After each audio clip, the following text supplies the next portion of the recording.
Першае пытанне датычна ролі Беларусі ва ўсіх гэтым учорашнім інцыдэнце начным, бо польскі міністр лічбавай трансфармацыі спадар Гаўкоўскі заявіў, што спецслужбы России и Беларуси провели организованную информационную атаку в соцсетках на фоне инцидента с российскими беспилотниками. Радослав Сикорский, министр замежных справ, позднее сказал, что раз яны прилетели с Беларуси, то это была спланованная акция. И в таким разе атака дронов, это сапраўды супольная акция Лукашенко и Путина, это все-таки Менск тут только назирал за ситуацией. На вашу думку? Ну, мы можем только спекуляваць, натуральна, потому что это секретная информация. Я думаю, что во всяком разе вельмі імаверна, что малодшага брата, так бы мовіць, і не папярэдзілі, что русские сами ударили и тем самым, грубо кажучи, подставили Лукашенко. Во всяком разе вось тое, что ён выпер, прабачце за гэта слово, у эфир генерала Муравейку, які до гэтага праславіўся якраз агрэсіўнымі ястрабіннымі такими заявами, а тут ён танцаваў на задніх лапках, апраўдваўся перад палякамі, увогуле перад захадам. Падтэкст быў такі, што гэта не мы, што мы наадварот, бачыце, колькі маглі збілі, а пра астатнія палякаў папярэдзілі. То бок Лукашенко разумее, што ён апынуўся ў вельмі дурной сітуацыі, што старэйшы брат зноў яго падставіў. І таму ён цяпер круціцца як можна. А на чым палягае гэтая падстава, спадар Александр? Падстава чаго? Подстава Лукашенко на чым палягае? Чым вось ён падставіў? Што это насуперак планаў Лукашенко была эта эскалацыя? Ён жа сам днямі затрымаў гэтага польскага манаха-шпіёна, так, Гжэгаша Гавала.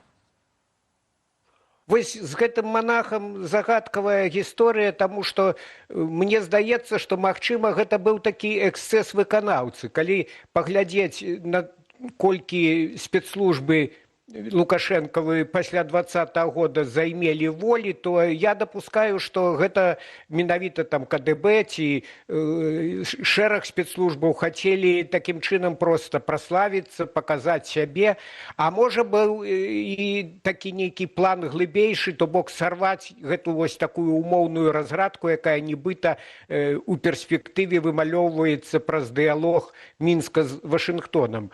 Таму што самому Лукашенко, ну неяк гэта у звязку з тым, што ён цяпер з Трампам, так бы мовіць, на кароткай назе і прылятаў Кіт Келаг у Мінск, прадстаўнік Трампа. Я думаю, што паколькі ён вайсковымі пытаннямі займаецца, то ён, напэўна, папярэджваў, што калі будуць нейкія ў звязку з гэтымі манеўрамі правакацыі, то вам будзе кепска.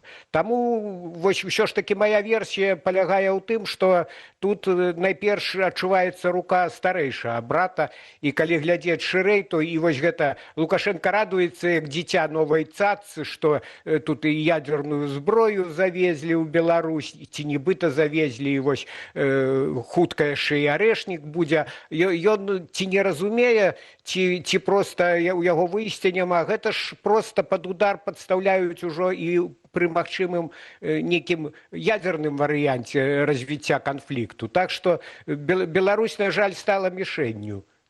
Спадар Александр, літаральна перад нашым эфірам у тэлеграм-канале «Глас Медыа», вядомым як тэлеграм-канала беларускага МЗС, з'явілася таксама заява наконт польскіх дронаў, наконт закрыцця мяжы.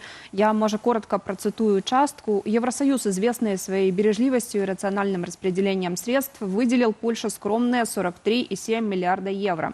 На что? Ну, конечно, на производство оружия. Совершенно случайно это совпало с нашим чисто оборонительным, мирным и абсолютно прозрачными учениями «Запад-2025». И вот поляки, внезапно охваченные непонятной истерикой, начинают срочно закрывать границы, проводить свои учения и кричать о надвигающейся угрозе. Усё схіляецца до того, каб ну, просто абвінаваціць Польшу у эскалацыі. У эскалацыі, так. І відавочна, што гэтыя грошы, па-першае, сума выклікае пытанні, таму што грошы вылучаліся пад розныя праекты і сума значна ніжэйшая указаная за гэтую, але ну, таксама на каго разлічаная гэтая заява, на вашу думку, чаму яна цяпер прагучала?